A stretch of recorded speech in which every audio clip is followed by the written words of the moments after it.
Les réactions d'oxydoréduction. Cycle de Calvin.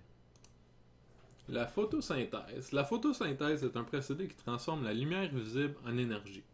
Plusieurs organismes utilisent la lumière pour générer leur alimentation.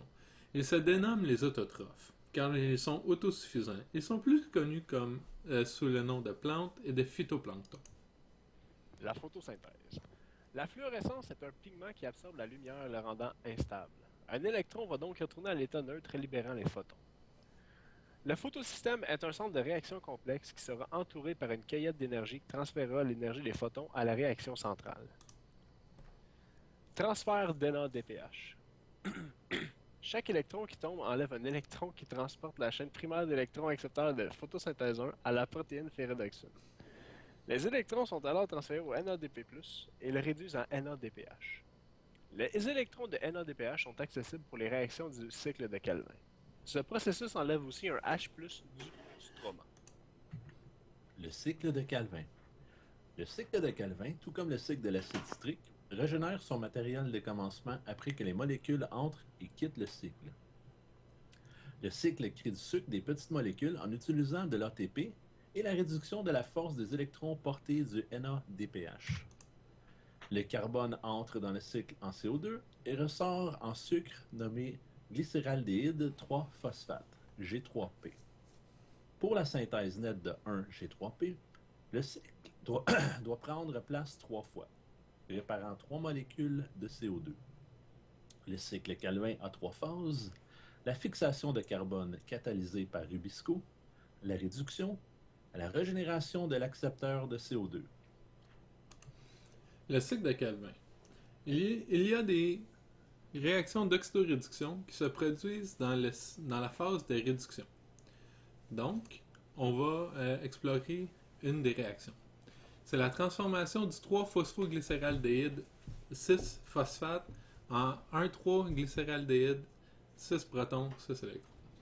Donc, l'ATP se transforme en ADP et libère un phosphate, et on utilise aussi cette énergie pour créer de l'eau. La réaction globale, c'est 6 3-phosphoglycéraldéhyde plus 6 ATP et 3 oxygènes crée 6 1,3-diphosphoglycéraldéhyde et 3 molécules d'eau. Les énergies calculées sont à base des informations qu'on a trouvées dans la littérature. Donc, on avait initialement les valeurs pour l'ATP, la création d'eau, et celle de la réaction finale. En utilisant ces valeurs, on peut calculer l'énergie finale de la réaction. L'énergie initiale de la réaction. L'énergie finale, on l'a déjà, c'est moins 18,9.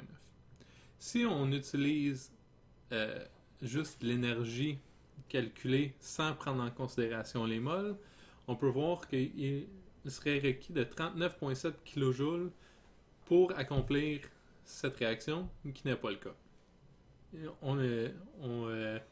Cette réaction est exergomique pour 18,9 kJ par mol. Donc, en utilisant l'équation de Gibbs, on peut trouver le voltage de réaction. Donc, un exemple, c'est d'utiliser l'ATP, qu'on sait génère moins 30,5 kJ par mol. Donc, si on la rentre dans la formule, moins 30,5 kJ par mol, divisé par 96 500 coulomb-mol, qui est la constante de Faraday, on se retrouve avec un voltage de moins 0.316 volts. Ceci indique que la réaction est spontanée.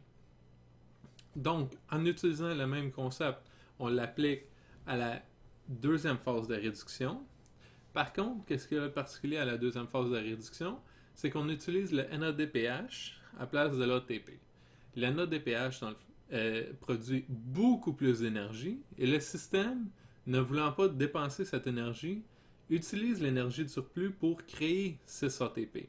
Donc, la réaction initiale, on ajoute l'énergie de l'ADPH Pour ne pas gaspiller de l'énergie, on transfère des ADP en ATP. Et la réaction globale finale, c'est 6 1,3-diphosphoglycéraldéhyde plus 6 NADPH plus 6 ADP produit 6 phosphoglycéraldéhyde plus 6 ATP et plus 6 NADP. Et la réaction globale a une énergie libre de moins 5,8 kJ par mol. Ceci indique que la réaction est exergomique et spontanée.